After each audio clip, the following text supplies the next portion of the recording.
Bien. Alors comme vous vous y attendez sûrement, on va pas parler d'actualité. Je suis sûr que tout le monde vous en parle partout, donc on va essayer d'être un peu original. On va parler de la paracha. En ce moment, c'est beaucoup plus original que l'actualité.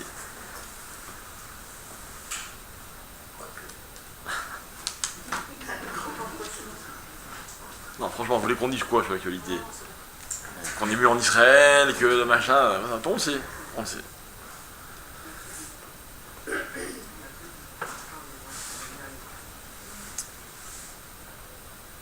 Bon, ce que j'aime par contre dire sur l'actualité de façon générale, et pas sur ce qui se passe seulement en ce moment, c'est que ce qu'on m'a toujours appris et que j'essaye de transmettre aussi, c'est que l'actualité, c'est nous qui la faisons. D'accord? Dans la vie, il y a deux types de personnes. Il y a ceux qui sont victimes de l'actualité et ceux qui maîtrisent l'actualité. C'est-à-dire qu'en fait, dans la vie, il faut savoir que les circonstances ne sont qu'un décor, et qu'un décor, on l'exploite, on le remplit, comme nous, on décide de le remplir. Je crois vous avoir déjà raconté une fois que lorsque j'assistais humblement le Rav Mordechai Eliaou à la Shalom, donc c'est un Rav qui recevait beaucoup de monde, un jour il y a quelqu'un qui est venu le voir en lui racontant qu'il avait acheté un appartement ou emménagé dans un appartement. Il avait appris après coup que dans cet appartement il y avait c'était une maison close avant que lui l'habite. Alors évidemment il était très perturbé et dérangé de savoir que cette maison avait servi à cela. Il était venu demander au Rav qu'est-ce qu'il devait faire. Alors le Rav lui avait dit, c'est très simple, il faut que tu remplisses les murs avec autre chose pour que dorénavant l'espace soit occupé différemment. Alors il avait dit, tu as quand même acheté des disques de cours ou quoi, et même quand tu n'es pas à la maison, tu mets les cours pour que les murs se remplissent de Torah. Et moi ce que j'ai appris ce jour-là, c'est qu'en fait, un espace se remplit comme on a envie de le remplir. Et que finalement, la vie, les expériences de la vie, c'est un espace que l'homme remplit. Vous avez des gens, quand il se passe un événement, la vie s'arrête, et ils sont complètement, comme je le disais à l'instant, victimes de ce qui se passe. Et moi, ce que je vous propose, c'est autre chose. C'est qu'en fait, dans la vie, on apprenne à maîtriser les événements. Et pour ça, on va justement se servir d'un petit enseignement de la paracha, le développer un petit peu et comprendre une idée qui me paraît être fondamentale. Alors, dans la paracha de cette semaine, la Torah nous raconte la confrontation entre Yaakov et Yosef. Alors, pour vous remettre dans le contexte, et ça, merci. Pour remettre dans le contexte, Yaakov, dans la paracha de Vaïshlach, de Toldot, pardon, Yaakov s'est fait bénir par son père, et Esav considérait que ses bénédictions lui revenaient. Donc évidemment, il est très fâché, et la Torah nous dit qu'il a l'intention, il se dit, un jour viendra, je tuerai mon frère, pour que les brachot me reviennent à moi. Sa mère a eu vent de cette intention, de cette pensée qu'avait eu Esav, et elle supplie Yaakov, son fils, de fuir pour échapper à la vengeance de son frère. Là-dessus, son père confirme et lui dit, moi aussi je veux que tu partes, je veux que tu ailles chez ton oncle Lavan, et que là-bas tu trouves une femme. Je ne veux pas qu'il épouse une femme de Kénaan, une fille de Kénaan, va épouser une fille de chez Lavan. Alors Yaakov s'en va, et il va passer 20 ans en dehors d'Israël, chez son oncle Lavan. Il va épouser 2 femmes et 2 concubines. Il va avoir, comme vous le savez, 13 enfants, et il va revenir au pays. Et la Torah raconte que Yaakov revient au moment de la naissance de son fils Yosef. La Torah nous raconte que Rachel n'a pas d'enfant. Pendant ce temps, Rachel en a beaucoup. Bila, Zilpa, les deux servantes. Et puis un jour, dit la Torah, Dieu se souvient de Rachel. Alors, il lui donne un enfant. Cet enfant va être un garçon et sa mère va l'appeler Yosef. Et le texte dit à ce moment-là, Vayehi ka'asher yalda Rachel et Yosef. Et lorsque Rachel a enfanté Yosef, Vayomer Yaakov el Lavan Shalecheni Ve'elcha el Mekomi ul Arti. Donc, lorsque Yosef est né, Yaakov va voir son beau-père et il lui dit « Laisse-moi rentrer dans mon pays ».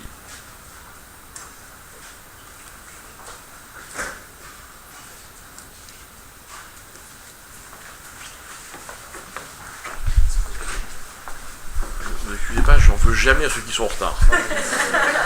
Je me fais un kiff de le dire d'ailleurs. On fait un deal, je vous dis rien, vous me dites rien.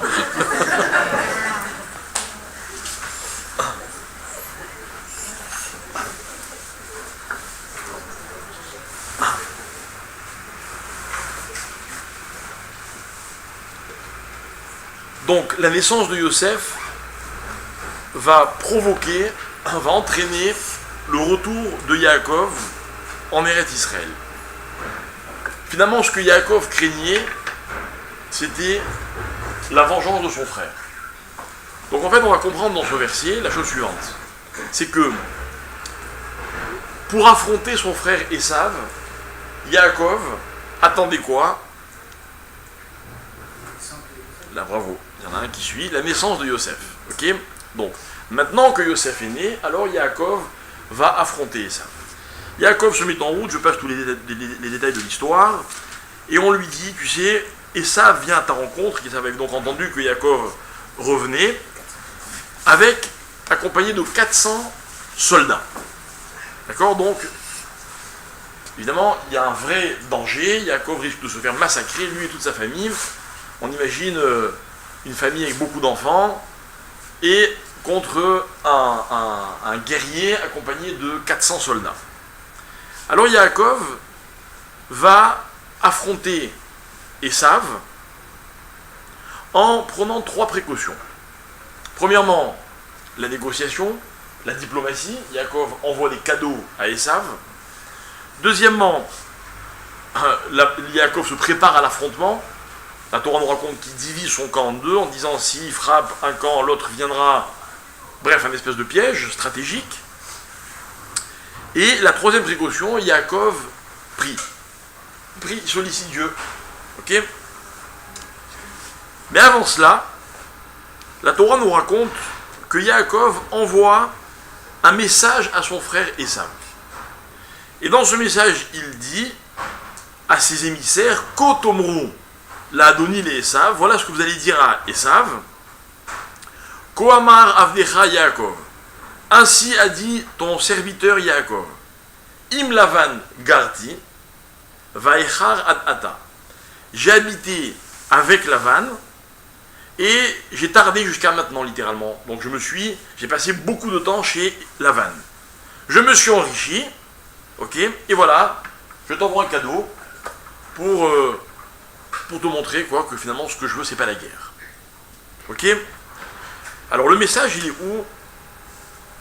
Il est selon Rashi dans l'expression que Yaakov emploie lorsqu'il dit Im Lavan Garti Vaechar Ad Ata. J'ai habité avec Lavan jusqu'à maintenant. Et en fait, Rashi va nous expliquer que Yaakov veut dire à son frère la chose suivante. Il dit c'est vrai, j'ai fréquenté Lavan, et peut-être que tu t'imagines que j'ai subi l'influence de Lavan. Alors, on va le faire très grossièrement. Yaakov est un tzaddik, Lavan est un rachat, on va voir pourquoi dans un instant. Ok, donc Yaakov c'est le bon, Lavan c'est le mauvais. Peut-être que Esav s'imagine que Yaakov a subi l'influence de Esav, donc de Lavan. Donc, il est peut-être devenu vulnérable. En d'autres termes, Esav savait que tant que son frère était tzaddik, il ne pouvait rien contre lui. Mais peut-être s'imagine-t-il qu'après avoir subi l'influence de Lavan pendant 20 ans, Yaakov est devenu vulnérable. Yaakov lui dit non, pas du tout, je suis resté le même. Comment on voit ça dans le verset? Et Rachid nous dit quelque chose de tout bête. Il dit Im Lavan Garti, j'ai habité chez Lavan, Garti, c'est les mêmes lettres que Taryag. C'est quoi Taryag? 613. D'accord? Un Taryag, 400, 210, 3. Ok? Ne crois pas que je me suis relâché. J'ai continué d'accomplir les 613 mitzvot tout en habitant avec Lavan pendant 20 ans. Ok? Je suis resté le même. Maintenant, si tu veux la guerre, je suis là. On dirait que c'est ce qu'il lui dit, Yaakov. J'ai pas peur de toi. Alors qu'en fait, on sait que Yaakov, il tremble. Il a peur, Yaakov. Ok? Alors, un premier constat que font les Chachamim, Yaakov, c'est le premier personnage de l'histoire à avoir accompli les 613 mitzvot. Ok? D'ailleurs, on se demande même comment. Mais ça, c'est un problème technique. On ne va pas élucider ça ce soir. Mais normalement, c'est impossible d'accomplir les 613 mitzvot. Il y a des mitzvot qui sont réservés uniquement aux Kohanim.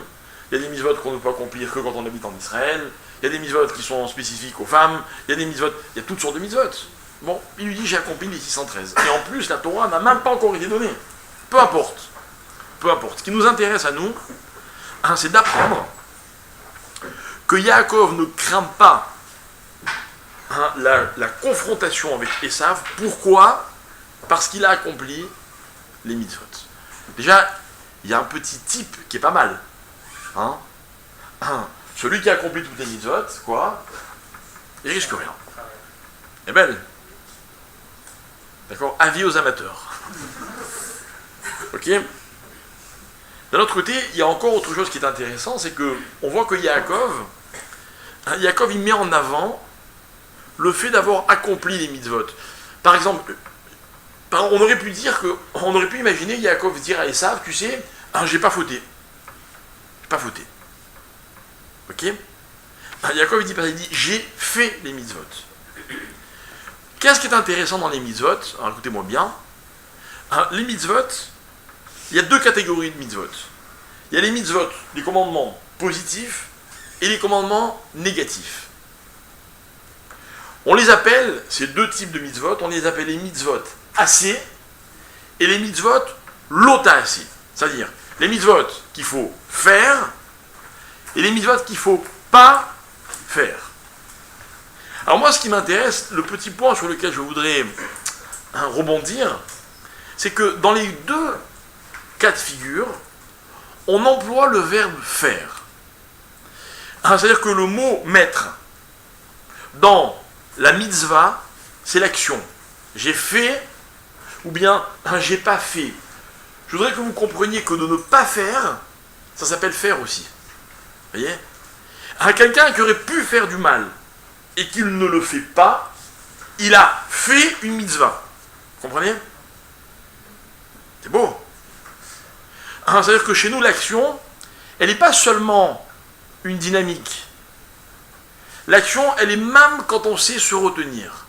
Le mot qui définit la mitzvah, que ce soit dans l'accomplissement ou au contraire dans la retenue, c'est le mot faire. Or, ce qui est intéressant, c'est que le mot faire, la asot, c'est la racine étymologique du nom de Esav. On a l'impression que Yaakov répond veut dire à son frère, tu sais, entre toi et moi, tu sais qui c'est qui a fait? Ça aurait dû être toi. C'est toi qui t'appelles Esav, c'est moi qui ai fait. J'ai fait les 613 mitzvot. Et cette dimension qui est celle de Yaakov, celle de l'avoir accompli, lui permet d'être serein dans la rencontre qu'il attend avec Esav. L'histoire de Yaakov qui quitte la maison de Lavan et qui retourne sur la terre d'Israël. nos Chachamim nous disent la chose suivante. Donc on s'appuie sur un enseignement du Gaon de Vilna, le fameux gras, qui dit la chose suivante. En fait, il faut savoir une chose, c'est que dans la Torah, l'histoire se répète.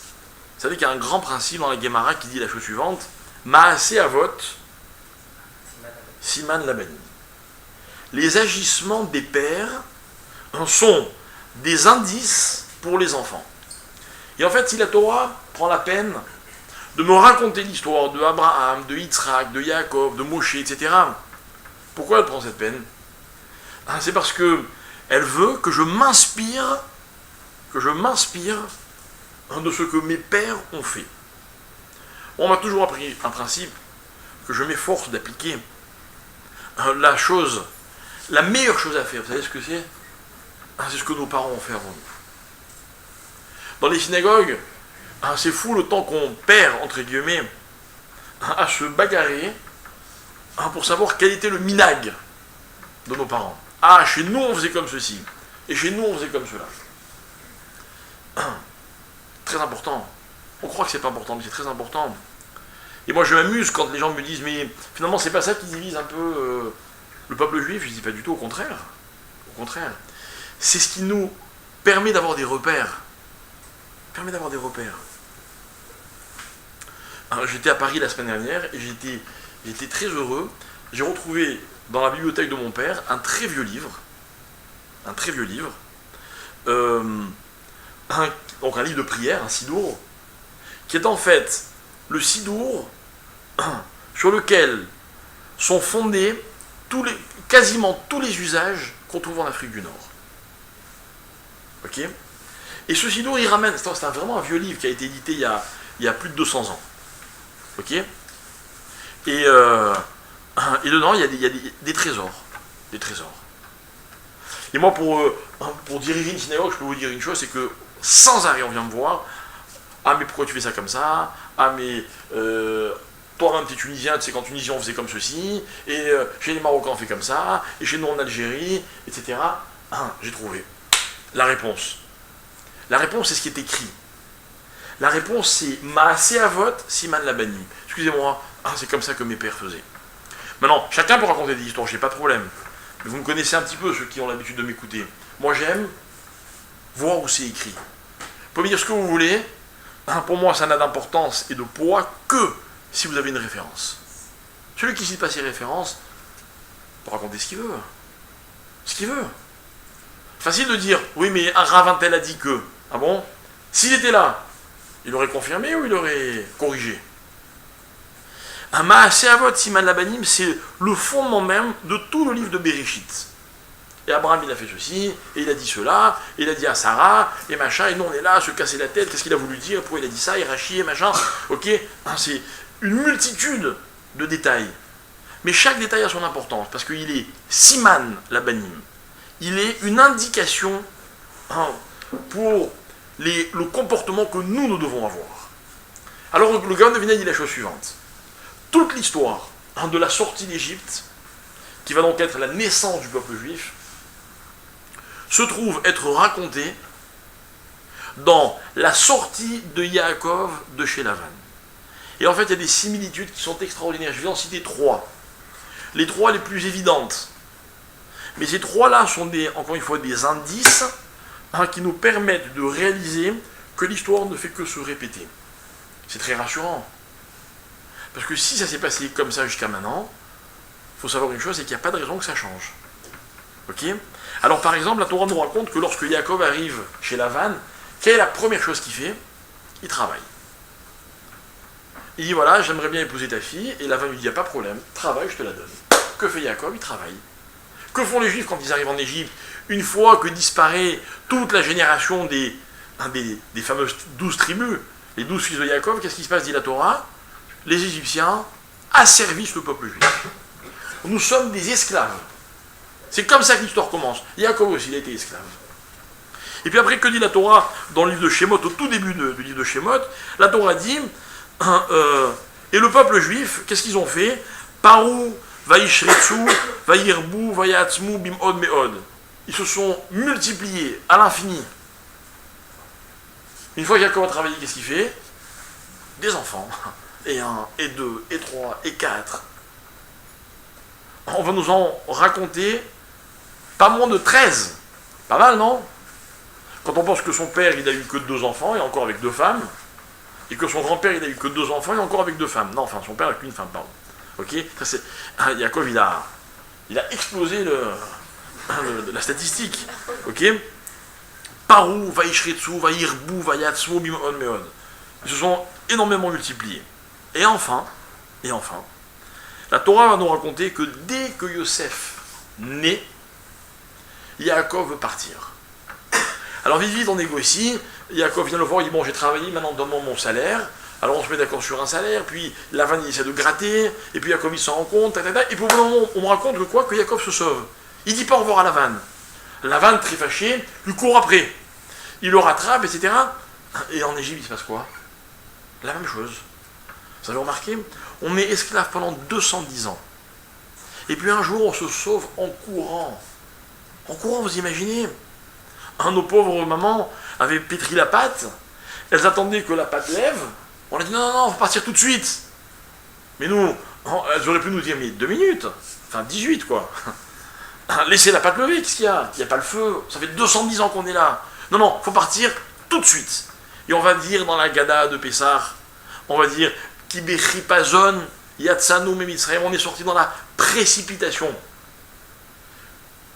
Et je suis désolé de vous le dire, mais il y a un moment où il va falloir se sauver. Vous voyez que l'histoire se répète?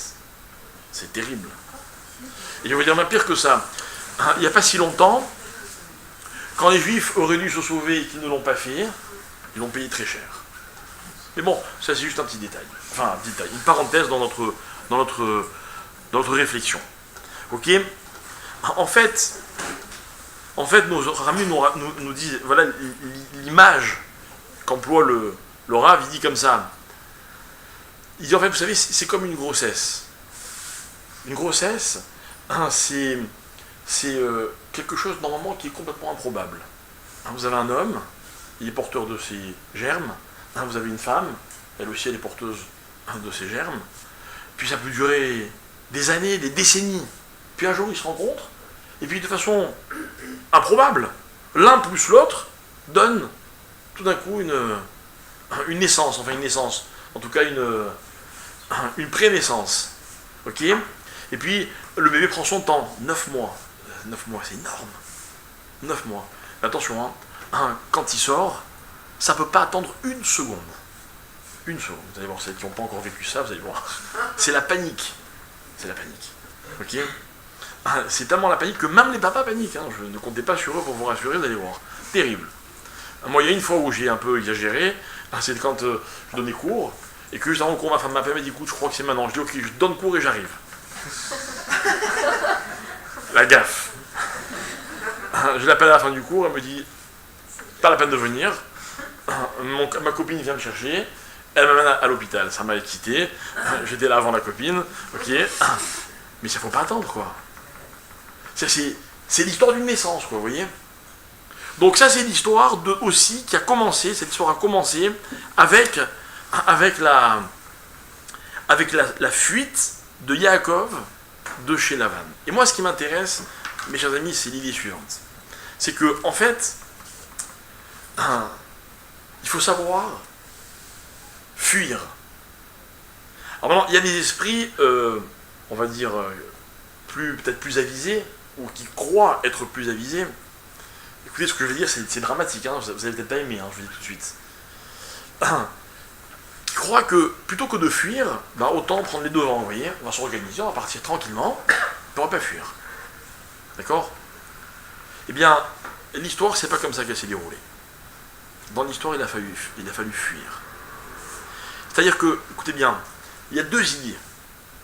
Il y a premièrement la destination vers laquelle je vais, qui peut être un but en soi, mais il y a un deuxième but qui consiste à fuir l'endroit duquel on vient.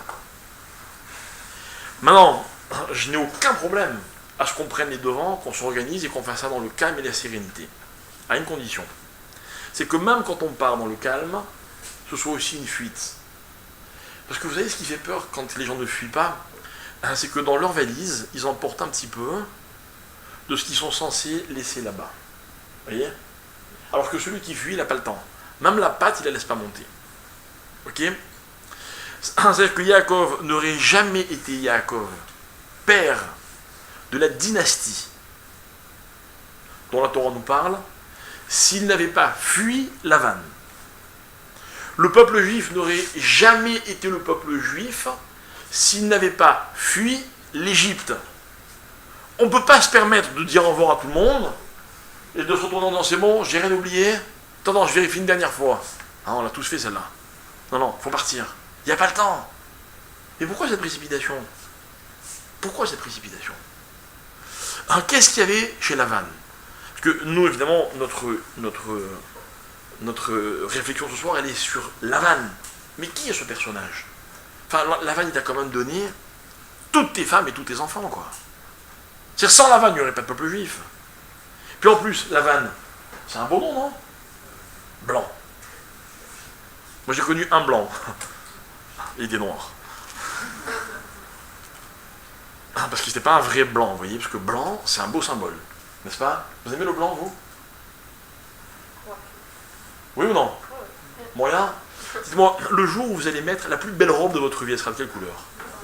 Ah. Pour ceux qui n'aiment pas vraiment blanc, c'est intéressant quand même, n'est-ce pas? Moi, je pense que le blanc, c'est magnifique, quoi. Vous savez ce que je vais essayer de vous apprendre ce soir? Je vais essayer de vous apprendre la chose suivante, c'est que si la vie était à peindre, ok, s'il fallait choisir une couleur dans la vie, vous auriez choisi laquelle, vous? C'est facile, je viens de vous donner la réponse. Blanc, c'est toutes les couleurs. Hein? Blanc, c'est toutes les couleurs ou c'est aucune couleur? Mais blanc, c'est pas de couleur. Alors, le blanc, mes chers amis, c'est un thème. Ok? On va kiffer le blanc ce soir, vous allez voir, on va partir dans des délires blancs. Ok? D'ailleurs, Lavan, c'est peut-être l'un des personnages les plus ambigus de la Torah. Lavan, il accueille Yaakov à bras ouverts, hyper chaleureusement.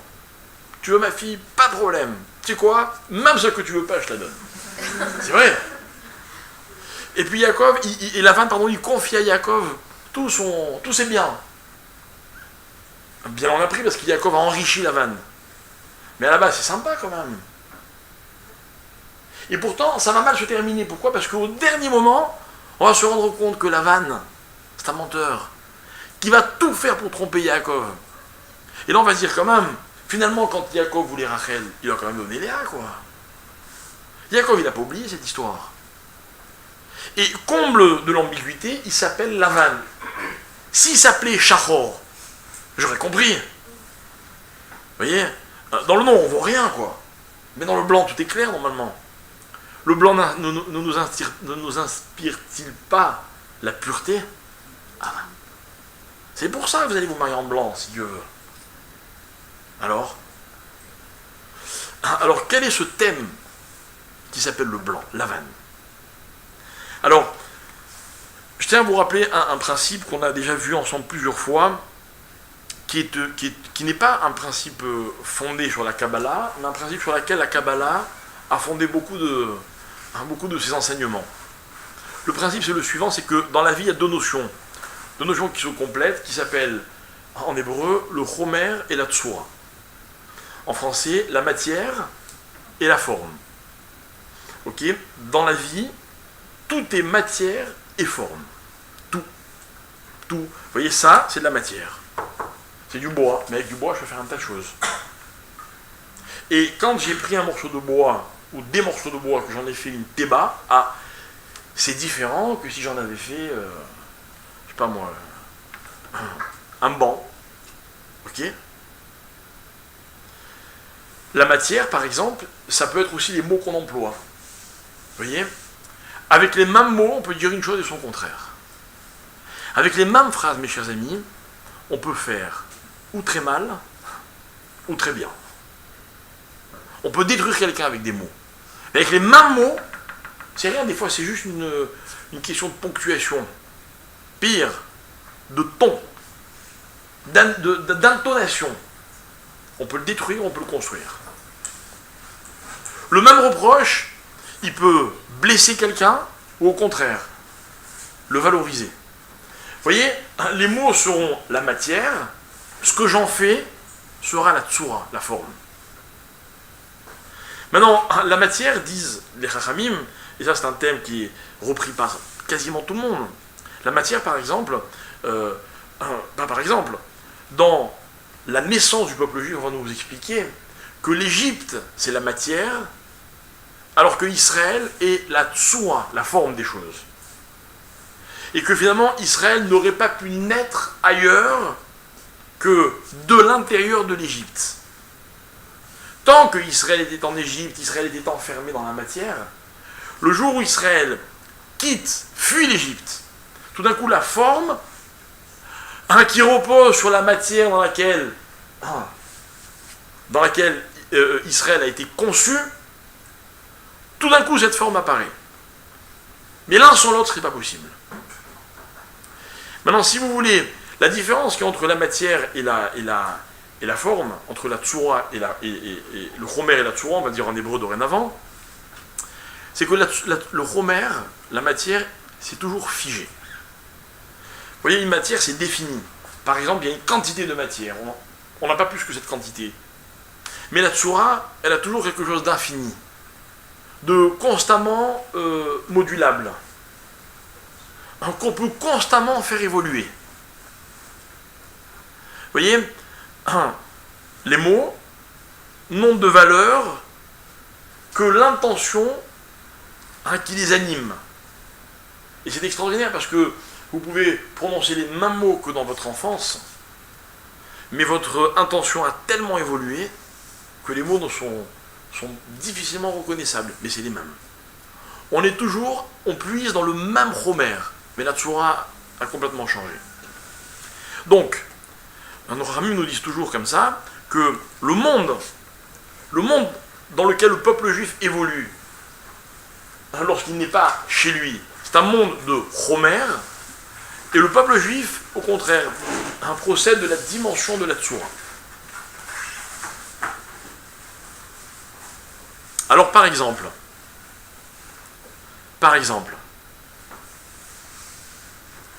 le blanc, l'avane. Est-ce que l'avane pour vous c'est plus du chomer ou de la tsura? Est-ce que le blanc est une matière, comme les autres couleurs, ou le blanc est une forme, c'est-à-dire quelque chose qui n'est pas complètement défini? Vous savez, quand on rentre dans une pièce dans laquelle les murs sont tout blancs, on peut avoir l'impression qu'il n'y a pas de couleur. Ah, les murs sont bruts. Ok. D'un autre côté, le blanc est aussi une couleur. Pourquoi? D'abord parce qu'un blanc reste rarement blanc. N'est-ce pas? Moi, hier soir, j'étais dans un mariage. Au début de la soirée, la mariée, c'était la plus belle. À la fin de la soirée, mon costume était moins sale que sa robe. C'est vrai, quoi. Bon, j'ai pas autant de dansé qu'elle, je reconnais. Mais le blanc, ça se salit. D'un autre côté, ce qu'il y a de bien dans le blanc, et c'est peut-être pour ça que ça se salit, c'est que le blanc, c'est la seule couleur qui permet aux autres d'être authentiques. C'est-à-dire quand vous prenez un pot de peinture, je ne sais pas de quelle couleur il est, peu importe. Quand vous prenez ce pot de peinture, avec ce pot de peinture, vous peignez un mur. Si le mur est blanc, la couleur est intacte, celle que vous rajoutez dessus. Si le mur n'est pas blanc, la couleur ne sera jamais, attention à l'expression, elle-même. D'accord? C'est-à-dire comme ça, imaginons qu'on parle d'un personnage, et imaginons que ce personnage soit blanc. L'inconvénient du blanc, c'est que des fois, on ne le remarque pas. C'est pas une couleur. N'est-ce pas? Quelqu'un a dit ça tout à l'heure, pas une couleur. D'un autre côté, quand une personne est blanche, ok, alors toutes les autres peuvent exister, peuvent être elles-mêmes. C'est-à-dire que si dans une société, dans une relation, je suis blanc, l'autre n'a aucun problème pour exister. Si je suis d'une autre couleur, l'autre sera toujours teinté de la couleur qui est la mienne. qu'il a resté mis à cause parce que la vanne était blanc. On va pas aller trop vite. On va pas aller trop vite. Ok? Mais il y a sûrement un peu de ça, à condition que la vanne soit vraiment restée blanc. Donc on verra. Ok? Mais tout à l'heure, quand je vous ai dit, si la vie devait être peinte, si on devait définir une couleur, choisir une couleur pour la vie, ce serait laquelle que vous choisiriez, vous? Pardon? Bleu ciel. Ouais. Rose, non, peut-être? La vie en rose. Toutes les couleurs. Moi, je peux vous dire que je connais plein de gens qui l'avoueront jamais, hein. Il y en a peut-être même ici ce soir, qui peignent la vie en noir. Vous voyez? La vie est noire. Et de temps en temps, dans le noir, il y a des petits points de blanc comme ça, vous voyez? Mais il y a des gens qui peignent, qui savent peindre la vie en blanc. Maintenant, ce qui est extraordinaire, c'est que quand le fond est blanc, alors toutes les couleurs existent vraiment. Et qu'en fait, avant que vous choisissiez, vous décidiez de la couleur de votre vie, sachez une chose, c'est que pour vivre les expériences pleinement, mais attention, là aussi, il y a un petit mode d'emploi, on verra peut-être plus tard, ok? Pour que les expériences soient vraiment intenses, il faut que le fond soit blanc. Et quand dans la vie, on rentre dans une expérience, et qu'à l'origine, avant d'y entrer, on n'est pas blanc, on ne peut pas vraiment vivre l'expérience de façon authentique. Elle sera toujours teintée du fond qui était là avant l'expérience. Vous voyez? C'est dur, hein? C'est en fait dans la vie, il faut savoir pénétrer dans les expériences en étant pas transparent, mais blanc. Vous voyez? Blanc, c'est juste un peu moins grave que transparent. Le problème, c'est que quand on est blanc, des fois, on ne remarque pas. On ne voit pas toujours le blanc. C'est une couleur qui n'est pas très visible. À mon avis, c'est ça le pshat, l'explication du drapeau blanc, vous voyez? Le drapeau blanc, c'est une façon de dire à l'autre, tiens, mets la couleur que tu veux. Moi, je suis blanc. T'acceptes comme tu es. Mais je crois que dans la vie, la plus grande tentation, c'est la couleur. Hein, c'est tout sauf blanc. Tout sauf blanc. Ok? On va voir. La question qu'on va poser maintenant, c'est la suivante. Si le blanc est une couleur et qu'il existe, ok? On va poser une double question. Premièrement, à quel moment Dieu a créé le blanc? À quel moment? C'est marqué où que Dieu a créé le blanc? Le vert, c'est marqué. Dieu a créé des arbres. Donc il y a du vert, du marron, toutes les couleurs qu'on trouve sur les arbres, vous voyez? Mais le blanc, qu'est-ce qui est blanc dans la vie? On pourrait dire qu'il a créé en premier en assimilant la lumière. Ah, pas mal. Il a dit que on peut envisager que le blanc a été créé au moment de la création de la lumière. On ne va pas seulement envisager, c'est ça la réponse. La réponse, dit le Zohar, écoutez bien, le Zohar dans un texte qui s'appelle le Hydra Rabbah. Le texte dit comme ça. Lorsque Dieu a créé la lumière, comment ça se passe? Vayomer Elohim Yehi Or. Que la lumière soit. Vayehi Or. Alors, la lumière. Ok? Écoutez bien. Vayar Elohim et Or Kitov. Alors Dieu a vu que la lumière était bien. Vayavdel Elohim ben Or ou ben Achosher. Alors Dieu a séparé la lumière de l'obscurité. Et moi je demande, quelle obscurité? Quand il n'y a pas de lumière, c'est... Ouais. Alors c'est vrai que juste avant il y avait marqué Ve'aretz aitato bavou ve'chosher al pene tehom. Ok? Et Dieu a créé, et le monde était un tohu-bohu, et l'obscurité planait sur le tehom. Mais il n'y a pas marqué que Dieu a créé l'obscurité. Ça me pose un problème. Parce que dans tout ce que la Torah va raconter pendant les 6 jours de la création, Dieu crée. Or là, il n'y a pas marqué que Dieu a créé. Il y a marqué que l'obscurité planait. Quoi? L'obscurité, c'est quoi? C'est l'absence de lumière. Vous êtes sûr? Donc finalement, voilà, quand rien n'est créé, alors il y a l'obscurité. Alors dans ces cas-là, ça veut dire quoi? Que Dieu crée la lumière dans un premier temps, et que dans un deuxième temps, il sépare la lumière de l'obscurité. Mais pourquoi les séparer? Ça n'a rien à voir. Ça n'a rien à voir. L'un est une création, et l'autre n'en est pas une. Ce qui veut dire que dès que Dieu crée la lumière, il n'y a plus d'obscurité. Puisque l'obscurité était l'absence de création. Je ne peux pas envisager une chose pareille. Il n'y a pas de hasard. Il n'y a rien qui existe qui n'ait été créé par Dieu. C'est contraire à la Torah de considérer une chose pareille. Non. Tout ce qui existe, Dieu l'a créé. Voilà pourquoi on va envisager que l'obscurité telle que la Torah, qui est citée dans la Torah avant la création de la lumière, n'a rien à voir avec l'obscurité qui émerge de la création de la lumière. Et qu'en fait, écoutez bien, comme je vous l'ai répété d'innombrables fois, et je ne cesserai de le faire, le principe fondamental de la création du monde, c'est que tout ce que Dieu a créé, il a créé avec un contraire. Et que le contraire est toujours la définition de la notion à laquelle il est opposé. En d'autres termes, vous savez ce que c'est la lumière? C'est le contraire de l'obscurité. Ça veut dire quoi, c'est le contraire de l'obscurité? C'est que là où s'arrête la lumière, commence l'obscurité. Mais attention, là où s'arrête l'obscurité, commence la lumière. C'est ça une définition. Et les Haramim vont expliquer dans le Zohar quelque chose d'incroyable. Avec quoi on obtient la lumière? Imaginez que vous êtes dans le désert, vous n'avez rien. Et vous voulez créer la lumière. Comment vous faites? Comment vous faites? Quel est le premier support de la lumière? Le feu. Le feu.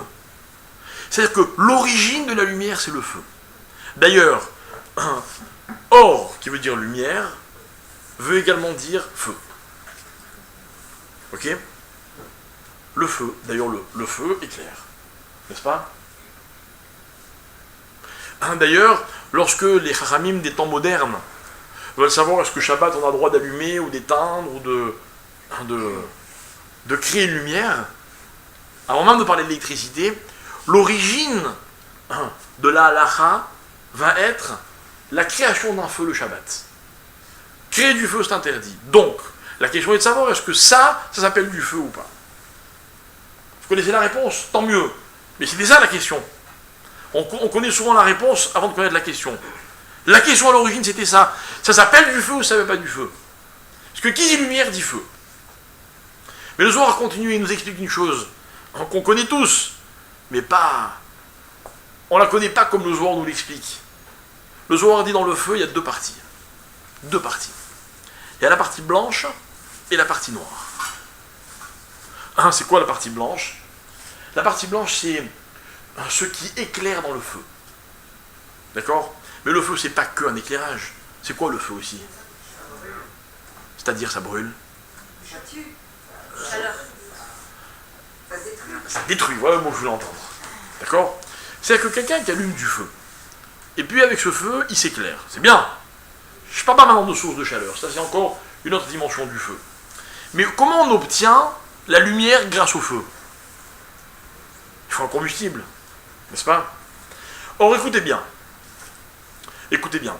Au moment où le feu produit de la lumière, au même moment, c'est simultané, le feu détruit. Il n'y a pas de feu sans lumière, il n'y a pas de feu sans destruction, quel que soit le combustible. Alors on va dire le Zohar.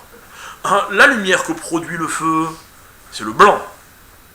Le combustible que détruit le feu, c'est le noir. Et il va nous dire comme ça le Zohar, il n'y a pas de blanc sans noir, et il n'y a pas de noir sans blanc. Et moi je vais un peu extrapoler.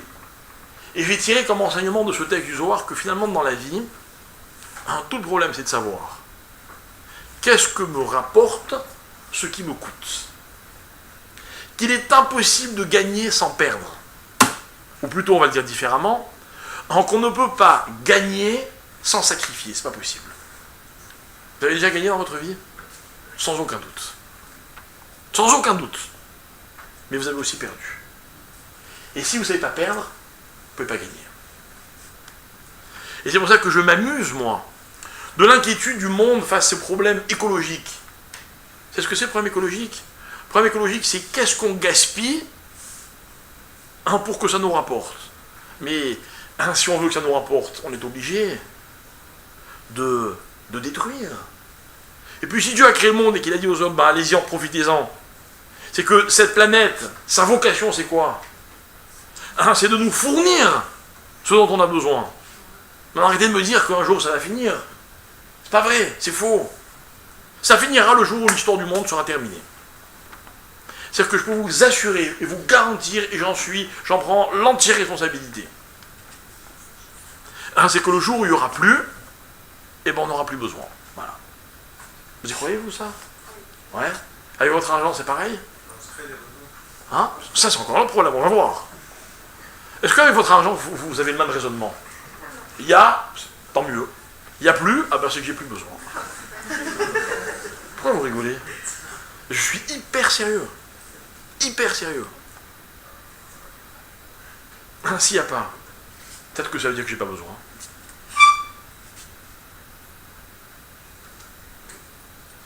Si vous croyez au principe de la création de la lumière, qui s'appelle le feu, vous êtes obligé d'accepter ce principe. Mais alors, attention, il y a des précautions à prendre. Et je vous avais raconté l'histoire d'un homme un jour, j'étais gosse, je me rappelle, j'étais enfant, on rentrait de la synagogue, et il y a un monsieur qui parle à mon père. Et moi j'étais enfant, j'étais avec mon père, j'ai entendu la conversation. Et ce monsieur, il avait gagné de l'argent. Et apparemment, il n'avait pas toujours vécu dans la facilité. Et il dit à mon père, voilà la question qu'il pose à mon père un Shabbat matin. Il dit, écoutez, monsieur le grand rabbin, j'ai envie de m'acheter une Mercedes. Est-ce que j'ai le droit? J'ai l'argent, mais est-ce que j'ai le droit de dépenser mon argent pour une Mercedes, quoi? Vous savez ce qu'il lui a répondu, mon père? Il lui dit, écoutez, si la Mercedes, vous la voulez vraiment, que vous en avez les moyens, il n'y a pas d'interdiction. Il n'y a pas de problème. Vous savez où se trouve l'interdiction? Ce que vous n'avez pas le droit de faire malgré tout l'argent que vous avez pu gagner. Vous n'avez pas le droit de laisser une ampoule allumée, même une minute, pour rien. Ça s'appelle du gaspillage. Ça, c'est détruire pour détruire. Mais détruire pour consommer, c'est le principe même de la création. Écoutez bien. Dieu a créé le monde avec 10 paroles. Quelle est la première parole créatrice? Marloquette. Certains prétendent que la première parole, c'est lorsque Dieu a créé le ciel et la terre. Il n'est pas marqué, il a dit. Mais certains expliquent que le mot Bereshit veut également nous enseigner que Dieu a dit, mais c'est pas exprimé comme ça dans la Torah. D'autres disent pas du tout. La première création, la première parole, c'est lorsque dans la Torah est marqué Vayomer. Et c'est quoi le premier Vayomer? Vayomer Elohim Yehi Or. Et Dieu a dit que la lumière soit. Ce qui veut dire que la première parole productive de Dieu, c'est le principe que je viens de vous expliquer. Celui dans lequel Dieu crée le blanc et le noir. Ce que je gagne et ce que je suis obligé de perdre pour pouvoir le gagner. Ce qui me sert et ce que ça me coûte. Et que dans la vie, l'un sans l'autre, ce n'est pas possible. Vous acceptez ce principe? Alors arrêtez de pleurer quand vous perdez du temps. Arrêtez. Arrêtez de pleurer quand vous dépensez de l'argent. Arrêtez. Mais tout coûte dans la vie. Vous imaginez une mère qui dit, lorsque la nuit, son bébé pleure dans la nuit, oh là, quelle bêtise j'ai faite alors de... Mais non. Vous les voulez, les enfants? Eh bien, il y a un prix à payer. Il n'y a pas de parent au monde qui n'a pas payé un prix conséquent pour avoir des enfants. Il n'y a pas. Et alors l'enfant, il nous fait payer avec toutes les monnaies du monde. La santé, le temps, la patience, l'argent, tout. Le sommeil. Le sommeil, c'est la santé. Mais il y a un parent qui n'est pas prêt à le faire. Mais non, il n'y a pas de question. Ça rapporte tellement d'enfants. Tellement. Tellement de bonheur. C'est tellement le sens de la vie que quoi que vous voulez que j'économise sur ma vie pour ne pas donner naissance à cet enfant. Pas possible. Vous voyez, c'est le blanc et le noir. C'est comme ça. Comme ça que Dieu a créé le monde. Ceci étant dit, ok, ceci étant dit, on revient à notre idée de définition. Ok? Vous savez ce que c'est une définition? Moi, j'adore définir les choses. Pour moi, je ne comprends que ce que j'arrive à définir. Vous voyez? Quand je parle avec quelqu'un, bon, je parle pas avec quelqu'un que je rencontre comme ça, j'ai une discussion, ok, mais quelqu'un que avec qui je vais passer du temps, avec qui je vais créer une vraie relation, j'ai besoin de le définir. Sinon, je ne le comprends pas. C'est pas grave, je ne comprends pas tout le monde. Mais j'ai besoin de le définir. Bon, quand on m'explique quelque chose, je découvre un enseignement, ok. Vous savez, des fois, quand je prépare un cours, je peux lire 10 fois le même passage. 10 fois. Il faut que je l'analyse, mais pas pour l'analyser, pour le définir. L'enseignement, il m'amène où? La définition des choses. Définition des choses. La meilleure définition de quelque chose. Je parle de la définition appliquée, parce qu'on a toujours dit dans le cours que la définition provient justement du contraire, ce que j'ai dit il y a un instant. La définition appliquée des choses, vous savez ce que c'est? C'est la condition. Ça veut dire, quand je sais quelle est la condition pour laquelle, ou à laquelle cette chose existe, alors j'ai défini l'existence de la chose. Vous voulez que je vous définisse mes enfants? Mes enfants, c'est des conditions. Des fois, il faut que je sache, moi, passer sur certaines choses. Parce que mes enfants passent d'abord. C'est une condition. Sine qua non. Si j'assume pas cette condition, il n'y a pas de relation parent-enfant. Donc il n'y a pas d'enfant et il n'y a pas de parents. Je me marie, et ouais, mais dans un mariage, il y a des conditions. Conditions. Et attention, l'autre conjoint sera toujours là pour vous rappeler les conditions préétablies. Toujours. Même quand vous les respectez. Mais il a raison. S'il n'y a pas de conditions, il n'y a pas de définition. S'il n'y a pas de définition, il n'y a pas de consistance. Alors comment ça marche? Ça marche comme ça, que lorsque Dieu crée le monde, ok, on nous dit dans la Torah toujours, on nous dit que les 5 livres de la Torah sont comprimés dans le premier livre. Que toutes les parachiotes du premier livre sont comprises dans la première paracha. Que toute la première paracha est incluse dans le premier verset. Et que tout le premier verset se trouve dans le premier mot, et que le premier mot se trouve dans la première lettre. Vous savez à quoi ça fait penser? À un contrat, dans lequel il y a une clause, ok, et puis après c'est que des sous-chapitres. Étant dit que ceci, donc dans le cas où, voilà ce qui va se passer. Ça veut dire quoi? C'est-à-dire que plus on se rapproche de l'origine des choses, le début de l'histoire, la première création, et plus on rentre dans les conditions sine qua non à l'existence des choses, ou à l'existence tout court. Donc, si la création de la lumière est la première, mais même si c'est la deuxième, on n'est pas très loin, des créations, elle est donc une condition qui va être mise en facteur commun pour toutes celles qui vont suivre. C'est quoi la condition? Ça n'existe que si en même temps ça détruit. Tu payes, tu gagnes, tu ne perds pas, tu gagnes pas. D'accord? C'est comme ça la vie. Désolé. Bénéf 100%, ça n'existe pas. Ça n'existe pas. Il n'y a que les voleurs qui gagnent sans perdre.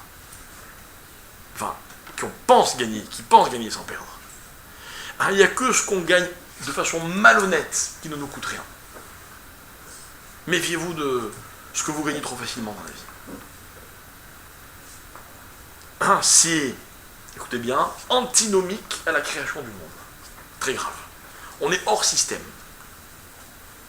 Le système, c'est ce que je suis prêt à investir pour pouvoir gagner. Mes chers amis, cette notion de noir et blanc, c'est une notion qui est universelle. On la trouve dans tous les domaines de la vie. Dans tous les domaines de la vie. Par exemple, dans la Torah. Dans la Torah, ce principe, il est fondamental. Pourquoi? Parce que vous avez déjà vu un Sefer Torah, vous savez que le Sefer Torah, c'est l'origine de tout. Tout commence par le Sefer Torah. Tout commence par ce qui est écrit dans le Sefer Torah. Et pour être un Sefer Torah, il y a des règles qui doivent être respectées.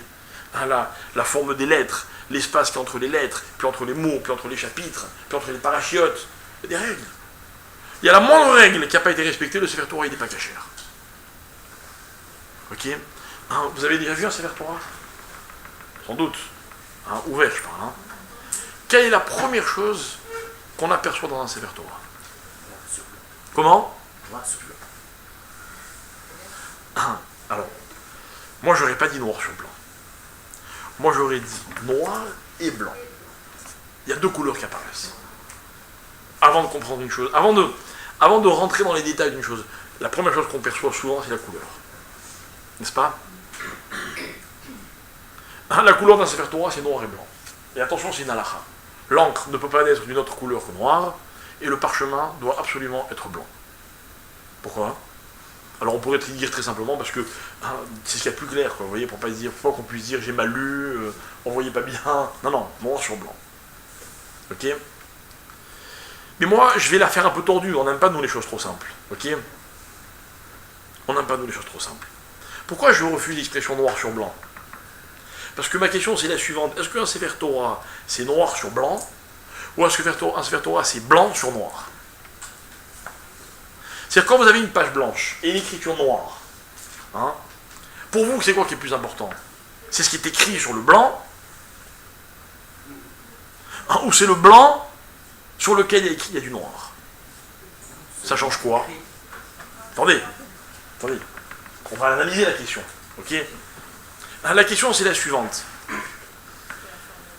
Quand vous lisez la Torah, est-ce que vous lisez le blanc? Attendez, le blanc. Et donc, là où c'est pas blanc, ben, il y a un mot qui émerge, une lettre qui apparaît. Mais en fait, ce qui vous intéresse, c'est plus le blanc. Ou bien non, ce qui vous intéresse, c'est le noir. Le noir. Le blanc, il est juste là parce que il fallait bien qu'on écrive sur quelque chose. C'est ça qui est clair. Hein? J'ai pas entendu. C'est ça qui est clair, c'est la lettre. Enfin, le mot de la Voilà, lettre. c'est juste là pour ça, quoi. Si on avait écrit blanc sur noir sur vert, on n'aurait pas bien vu, c'est ça?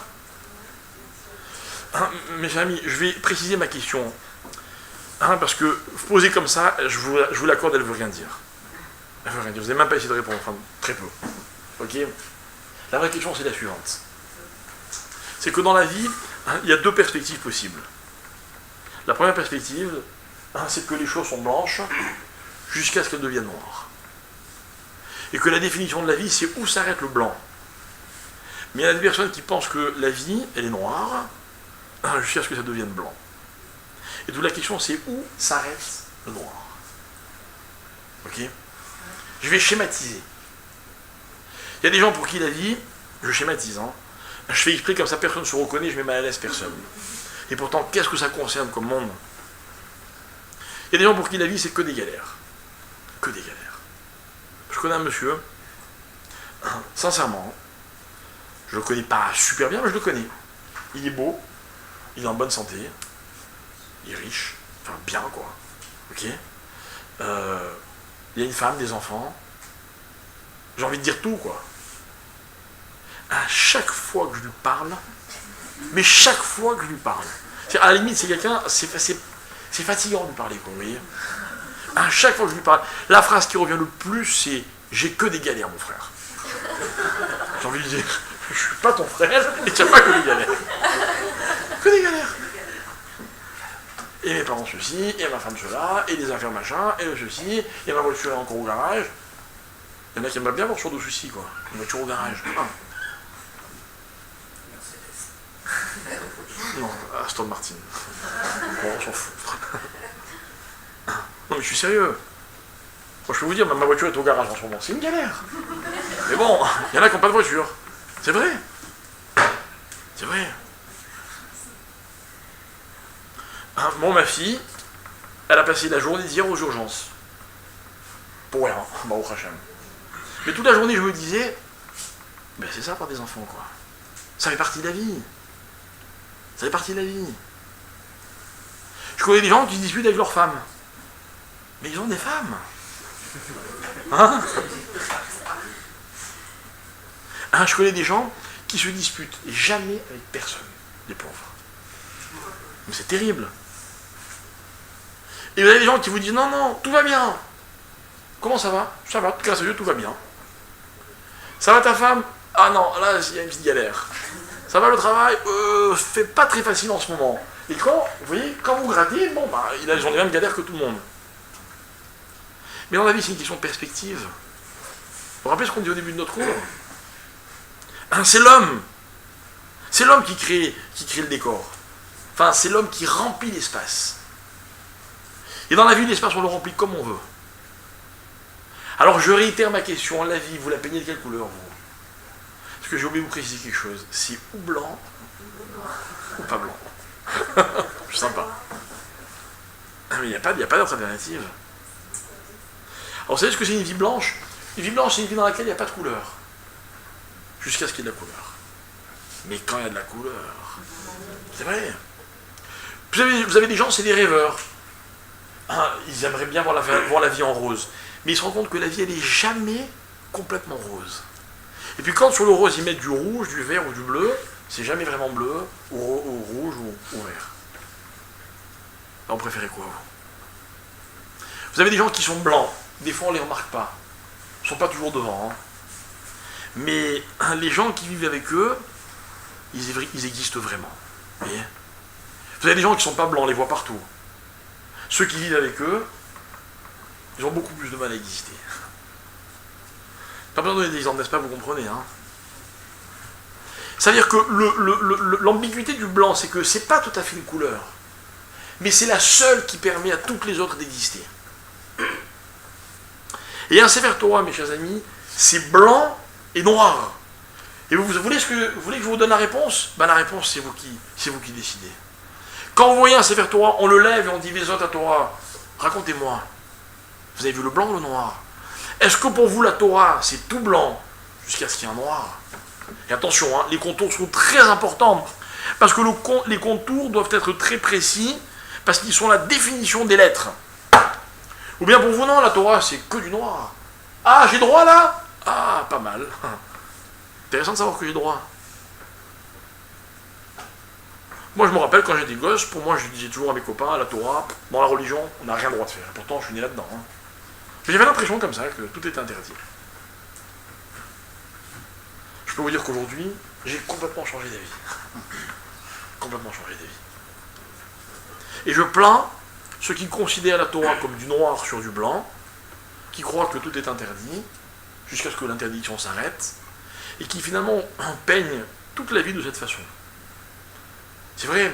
Et puis qui vous disent, bon ben le mariage, c'est des contraintes, les enfants, c'est des obligations, le travail, voilà, et tout est comme ça, quoi. Mais vous savez, ça ne va rien changer concrètement à la vie. Hein. Ne croyez pas que si demain vous vous levez et vous êtes un super optimiste, les choses vont aller mieux. Non, non, faut pas croire ça comme ça. Non. Nous, on est conscient d'une chose, et la Torah, elle nous le répète. Vous savez, il y a des livres d'histoire dans lesquels on n'a pas menti, hein, on n'a rien changé. On a juste enlevé des passages. Par exemple, vous imaginez une Torah dans laquelle on nous met juste de nous raconter que Yaakov, il doit tout à Lavan, que toute sa fortune, il l'a faite chez Lavan, que ses femmes, ses enfants, il les doit à Lavan. Ça n'aurait pas été une Torah plus simple? Ça n'aurait pas été plus simple de nous enseigner que dans le peuple juif, il a toujours tout gagné, seul, que c'est un peuple qui ne doit rien à personne, et qui ne s'est jamais sauvé de nulle part? Pourquoi on me raconte que Yaakov, il a volé les brachot à Esav? Pourquoi? Parce que nous, on a toujours besoin de savoir que les choses existent sur un contraste. Quel est le fond? Quel est le fond? Quel est le fond? Alors, dans l'histoire de Lavan, c'est clair. L'histoire de Lavan, c'est que le fond, il est Lavan. Que Yaakov n'aurait jamais pu autant exister si son beau-père ne s'était pas appelé Lavan.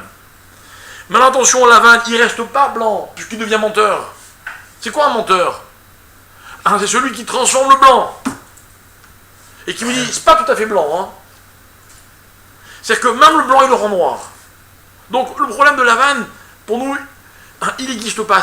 Notre problème, c'est pas de comprendre qui est ce personnage, mais de savoir d'où on vient. D'où on vient. L'origine, c'est très important. Pourquoi? Parce que l'origine, c'est le contraste. Voilà d'où je viens, et voilà ce que je suis. Et alors? Et alors? Et alors si je suis français, américain, anglais, ou je sais pas quoi? Ce qui compte, c'est venant de là où je viens, voilà ce que j'arrive à être. Vous voyez, la vie, c'est de savoir où les choses, jusqu'où les choses vont. Maintenant, dans le contexte de ma vie au quotidien, j'ai toujours deux possibilités.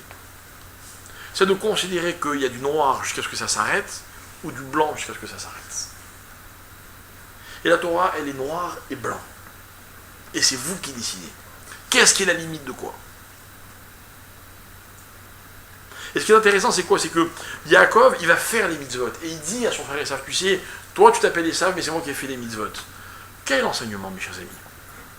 L'enseignement, il est le suivant. Lorsque Dieu nous donne la Torah, n'est-ce pas qu'on l'a accepté, la Torah? On n'avait pas trop le choix.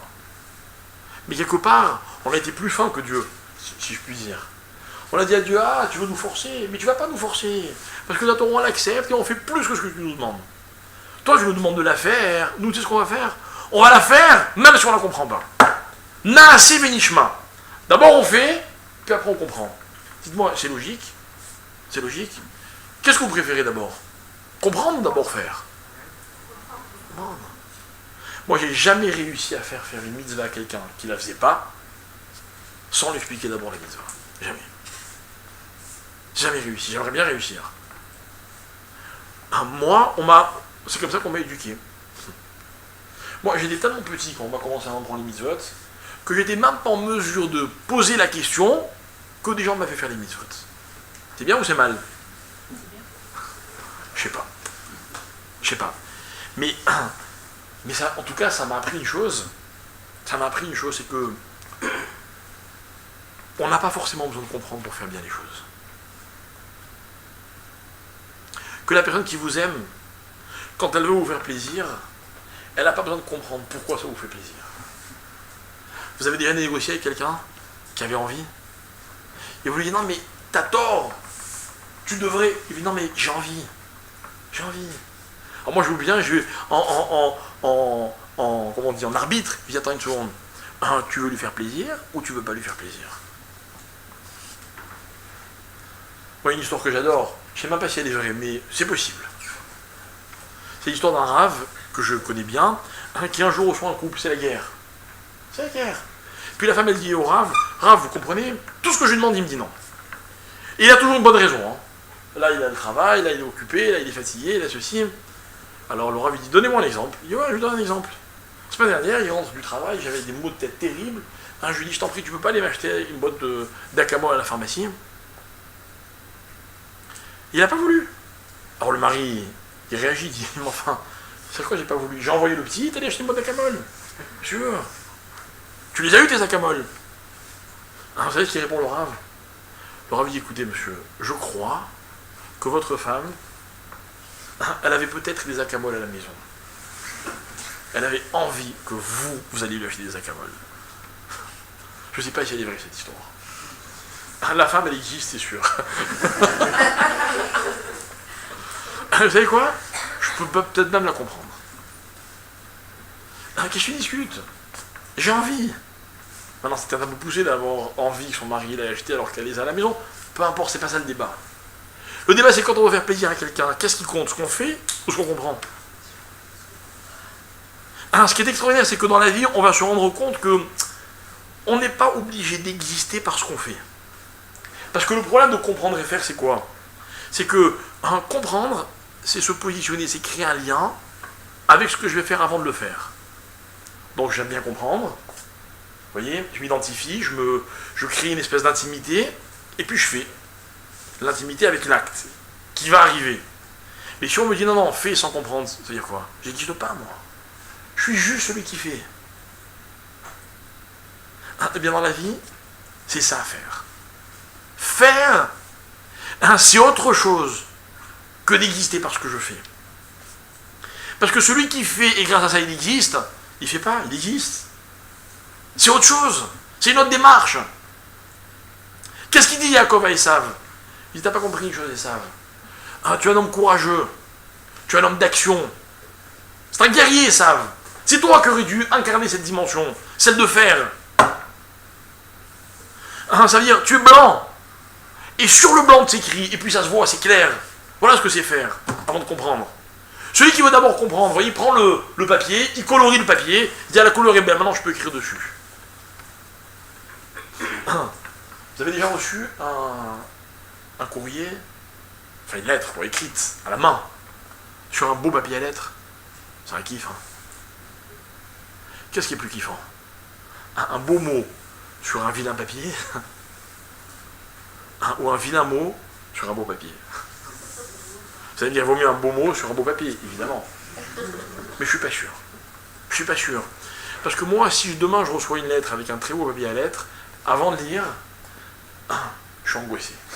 Je dis, tiens, celui-là, il a fait trop de couleurs. Ce qui veut dire me fait peur.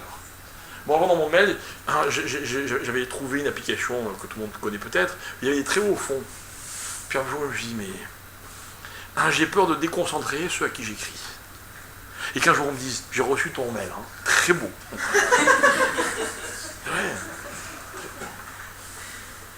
Ouais. C'est comme les gens qui vont à la synagogue et qui vous disent, ah ouais, j'ai fait une prière, le Chazan il avait une belle voix, non, le Chazan s'il le faut, il ne comprenait rien à ce qu'il disait.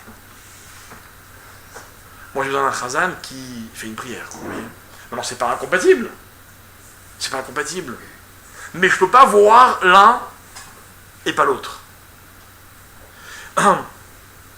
Le fond d'une feuille, le fond de la vie, il faut qu'il soit blanc. Et finalement, les événements de la vie, c'est ce qui est écrit sur le blanc. C'est là où le blanc s'arrête. Je reconnais qu'il y a des événements qui font que la vie doit s'arrêter. Ils sont les contours de la vie, les limites de la vie. Je reconnais, ça existe. Moi, hier, j'avais un programme très chargé. On m'a dit, la petite, il faut l'amener faire des dicotes au Mioun. Ça a duré la journée. Tout s'arrête. Vous voyez? Tout s'arrête. Tout s'arrête, mais le fond reste le même. Elle n'a pas... c'est pas une tâche indéfinie sur une feuille de papier, et puis on ne voit plus la couleur du papier. Non. Ça reste une lettre qui est écrite sur un fond blanc. Mais dans la vie, des fois, c'est très facile de basculer. Et de croire que finalement la vie c'est une succession de galères. C'est vrai que le même jour vous avez un enfant à l'hôpital puis la voiture au garage, c'est une galère. Je compare pas, c'est une galère. Plutôt, c'est bon, jusqu'où là, oh. Non, ça c'est pas que des galères la vie. C'est pas que des galères. Quand vous voyez un Sefer Torah, c'est que des lettres. Mais s'il n'y a pas le blanc, les lettres ça ne veut rien dire. C'est ça la vanne. Maintenant, ce qui est intéressant, c'est que Yaakov, il a fui Lavan le jour où Lavan n'était plus tout à fait Lavan. C'est-à-dire où lui, il ne pouvait plus exister en étant lui-même. Moi, j'ai toujours dit que les dangers de la diaspora, de l'exil, c'est qu'il y a eu des exils dans lesquels on avait l'impression d'être complètement nous-mêmes. Alors on était bien. On n'avait pas de problème. Vous avez remarqué comme des fois c'est plus dur d'être nous-mêmes, c'est-à-dire en tant que juif, en Israël, que ailleurs. Parce que là-bas c'est noir sur blanc. Ou blanc sur noir, comme vous voulez. Non, ici c'est pas noir sur noir. Ici c'est blanc sur blanc. Ici se définir c'est beaucoup plus difficile. Mais malheureusement, il y aura toujours un moment où là où on croyait qu'on avait réussi à se définir, on va se rendre compte que c'est pas possible. Que finalement, le fond n'est pas si blanc. Mais le propre d'un juif, c'est de voir le blanc avant tout le reste. Puis dessus, il y a écrit des choses. Alors tout ça, c'est une très belle théorie. Ok. Et puis je me suis demandé, en venant en voiture tout à l'heure, comment la mettre en application. Concrètement. Concrètement, vous voyez, on a réfléchi, j'espère que vous êtes d'accord avec moi, vous avez compris l'idée. Mais dans ma vie de tous les jours, ça change quoi? Alors quoi, j'aurais pu faire un cours en disant il y a les optimistes et les pessimistes. Bon, j'aurais bien résumé le cours, n'est-ce pas, jusqu'à présent. Mais, encore une fois, l'application. La vraie, pas la virtuelle. L'application des choses, c'est la suivante. Je me suis dit que j'allais vous donner un exemple qui pour moi est un défi. Un défi qu'on doit tous se lancer, qui est fondamental parce que le Zohar nous explique, je vais vous citer tout de suite dans un instant le Zohar, que que c'est un fondement dans la vie. Un fondement qui va être à l'origine de nos réussites et de nos échecs. De nos fautes et de nos mitzvot. De notre souffrance et de notre bonheur. Vous voyez, je vais loin. Hein. Vous avez compris que ce que je vais dire, c'est grave, quoi. Je vais pas vous dire... travailler... dites merci et bonjour tous les matins, non. Non. On va parler de quelque chose qui est beaucoup plus fondamental, important, contraignant, mais qui a de la vraie valeur. La Torah nous raconte, la Gemara dit quelque chose de terrible. La Gemara dit que sur 9 personnes qui meurent, pardon, sur 10 personnes qui meurent, 9 meurent à cause, bravo, du Aïnara, du mauvais œil. Vous savez ce que c'est le mauvais œil? Hein? Est-ce que vous avez déjà été confronté au mauvais œil? Quelqu'un peut me raconter une histoire de mauvais œil? Hein? Moi, par exemple, on parle de voiture, j'ai acheté une voiture il y a quelque temps. La première semaine, okay, il ne s'est même pas écoulé une semaine, elle était neuve. Il y a un arabe qui m'est rentré dedans, qui m'a défoncé la voiture, il n'a pas d'assurance, il n'a pas d'argent, c'est mort. La galère, quoi, vous voyez? La galère, on va, on discute, machin, la police, le truc, pas de solution. Seule solution, je traîne en justice et je sais que, de toute façon, il n'a pas d'argent. J'ai un peu fait mon enquête. D'accord? Donc j'hésite, j'attends, ça prend quelques mois, etc. Je fais réparer ma voiture, celui que je vous dis. Au bout d'un moment, ok, dans ma voiture, elle est réparée, elle est belle. Il ne s'est pas écoulé une semaine. Une semaine. Je suis garé sur un trottoir, près d'un trottoir, j'ouvre la porte, il y a un scooter, donc je le vois même pas arriver, paf! Le gars il tombe, je me dis, voilà, mais il s'est tué avant de penser à la portière. Ok, et je l'entends dire, en français, hein, attends, j'ai une galère, je te rappelle dans 5 minutes.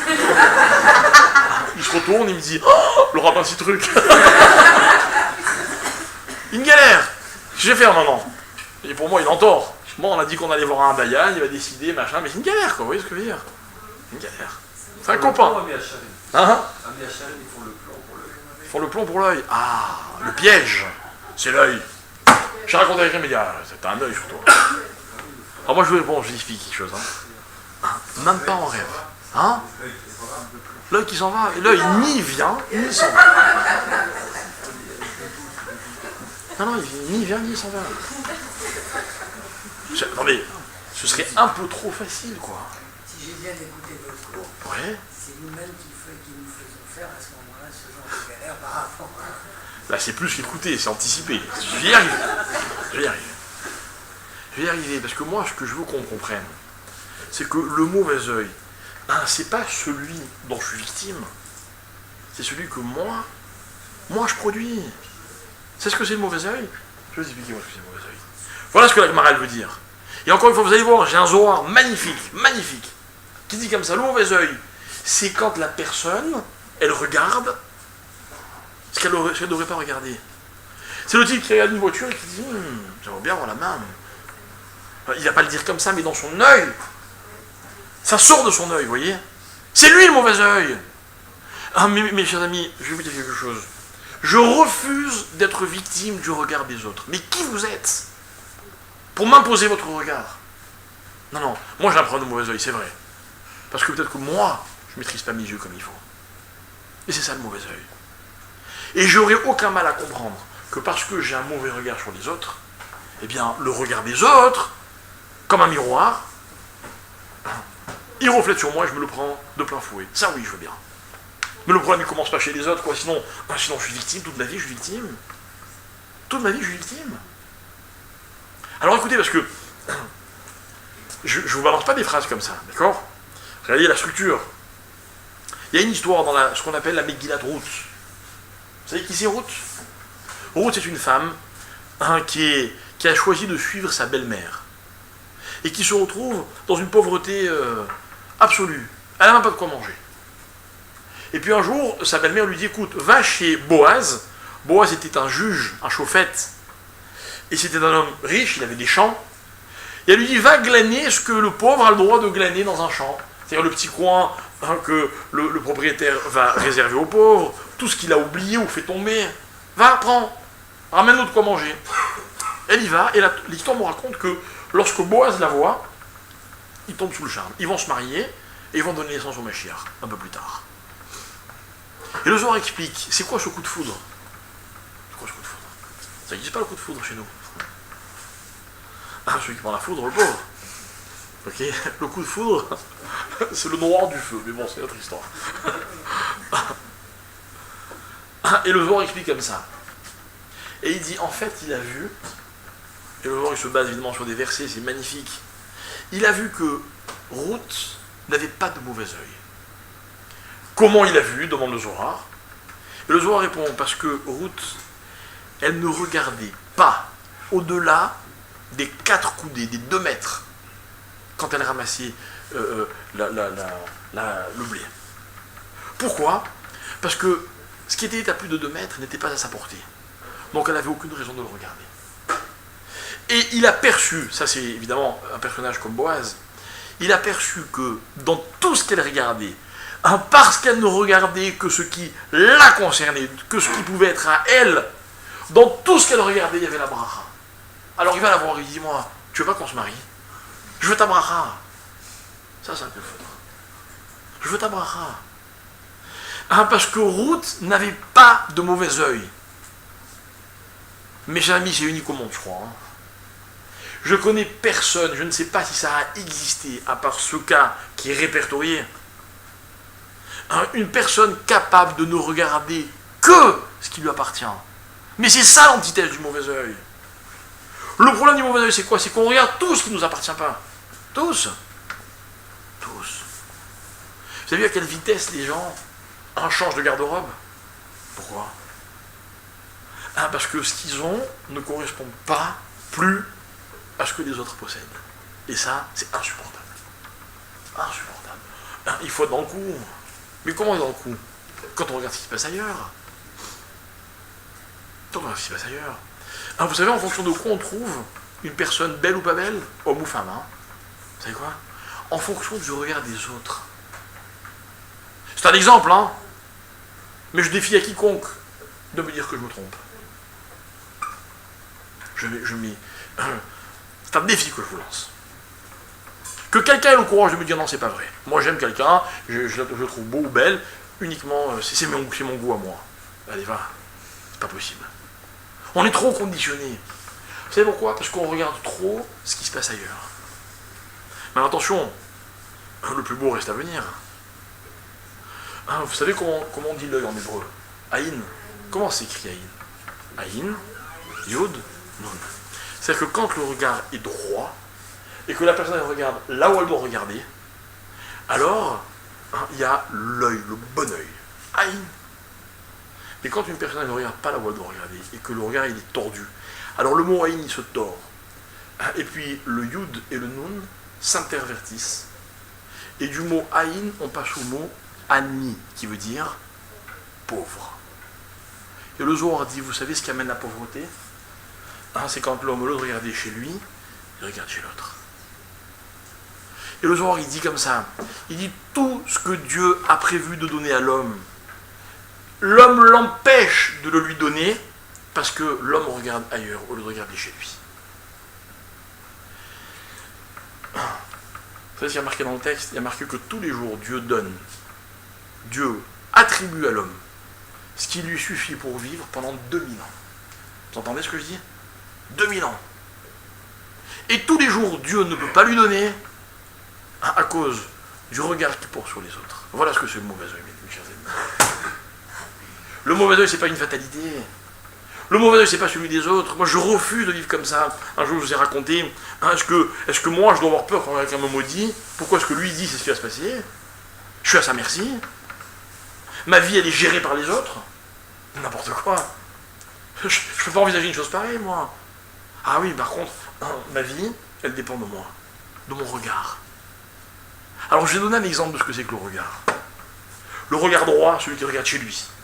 Le regard tordu, celui qui regarde à droite ou à gauche, ou n'importe où, sauf chez lui. L'un emmène la bracha, et l'autre emmène la pauvreté. Vous avez compris? C'est clair. Le Zohar continue, il se dit, vous savez d'où viennent toutes les maladies? de ce que les gens ils regardent toujours chez les autres. Et le genre il continue. C'est ce qui amène toutes les fautes de l'homme. C'est de ce que l'homme regarde ailleurs que chez lui. Tout. Alors il y a deux problèmes, mes chers amis. Le premier problème, c'est qu'on a tendance à regarder ailleurs. Et le deuxième, c'est qu'on adore que les autres regardent chez nous. C'est ça le Ainara. Là oui, là je suis désolé. Là le regard des autres, il peut avoir une influence sur ma vie à moi. C'est vrai. Qu'est-ce qu'on aime avoir des choses qu'on peut montrer. Vous savez, le principe de la tsniout, c'est ce que c'est la tsniout, au-delà des règles, qu'est-ce qu'il faut couvrir, pas couvrir, ceci, cela, la manche, le ceci, c'est quoi le principe? Le principe, c'est que je n'ai pas à montrer aux autres ce qu'ils ne sont pas censés voir. Alors, c'est pas pareil chez un homme, chez une femme, chez chacun, il y a des différences dans l'application des choses. Mais le principe, c'est le même pour tout le monde. C'est-à-dire que nous, on commet deux erreurs. Ce qu'on regarde et ce qu'on montre. Vous voyez? Et pour moi, c'est exactement le même principe que le noir et le blanc. Pourquoi? Parce que vous savez ce que c'est le noir et le blanc? C'est ce que je décide de voir. C'est mon regard qui s'arrête sur ce qui est blanc ou qui s'arrête sur ce qui est noir. Vous avez des gens qui ne voient que le noir et d'autres qui ne voient que le blanc. Je vais vous donner un tout petit exemple et puis on aura terminé. L'homme est éprouvé, puis l'épreuve c'est une galère, je reconnais, là je suis d'accord. Ok? Je suis convaincu qu'aucun homme normalement constitué, sain d'esprit, serait prêt à échanger ses épreuves avec les épreuves des autres.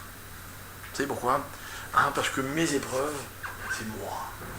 Et je ne veux pas être quelque chose d'autre. Et je ne veux pas être quelqu'un d'autre. Et je ne veux pas jouer une autre histoire, un autre rôle que le mien. C'est une question de regard dans la vie. Celui qui voit même les épreuves en blanc, ça veut dire quoi blanc?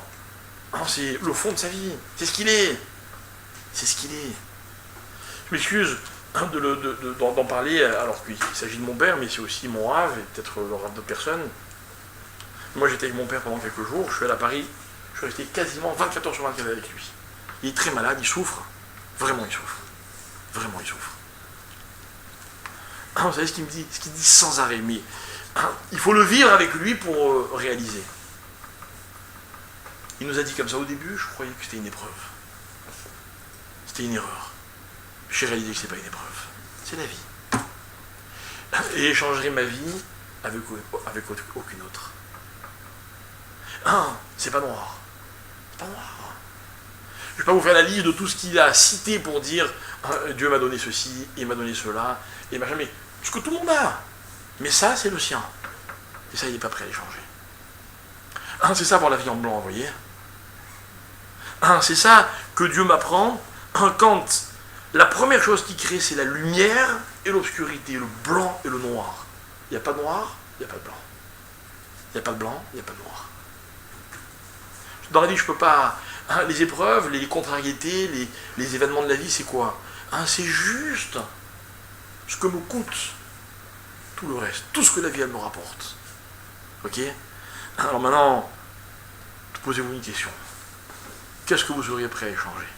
J'ai raconté dans un cours il n'y a pas très longtemps, il y a quelques semaines, quelques mois, l'histoire d'un homme que j'ai connu qui avait des grandes difficultés financières. Il est allé voir un ravin, un kabbaliste. Il a dit écoute, fais quelque chose, j'en peux plus. Il avait vraiment des vraies galères, le pauvre. Le rav, il l'a pris très au sérieux, il a dit écoutez, laisse-moi quelques jours, reviens me voir dans quelques jours. Quelques jours après, il revient voir le rav, et le rav il dit écoute, voilà, j'ai creusé ton dossier, j'ai compris que tu as des grandes galères financières, je voudrais que tu saches que je peux tout arranger. Je peux, c'est pas un problème. Mais non seulement tu n'auras plus de galères, tu vas devenir très très riche. Il dit mais je veux que tu saches une chose, c'est que quand je vais changer les choses pour te rendre riche, il y a d'autres choses qui vont changer avec. Et je ne sais pas quoi. Donc il faut que tu réfléchisses bien et que tu me dises. Est-ce que tu es prêt à courir le risque ou pas? Il n'a pas hésité, sur place, il lui dit non, je t'en supplie, ne change rien. Ne change rien. Dans la vie, ça n'existe pas de gagner sans perdre. Mais je voulais aussi vous dire que ça n'existe pas de perdre sans gagner. Voilà le côté blanc de la vie. Ça, c'est pas possible non plus. Lorsque Dieu a créé l'obscurité, mes chers amis, il venait de créer la lumière d'abord. Venez de la créer d'abord. Donc quand j'allume un feu, le feu me réchauffe, le feu m'éclaire. C'est beau le feu, mais le feu détruit. Mais moi quand je l'allume, c'est pour qu'il m'éclaire. Le blanc, la lumière de la vie, elle a un prix. La question c'est qu'est-ce que je regarde? Vous voyez, dorénavant, avant de vous précipiter sur vos écrans, d'allumer les radios, les télés ou je ne sais quoi, ou de lire les journaux, ou de demander aux gens il se passe quoi dans le monde, décidez-vous, de ce que vous avez envie qu'il se passe, du bien ou du mal. Et puis après, les événements peuvent être écrits sur cette page dont vous avez choisi la couleur de fond. Voilà.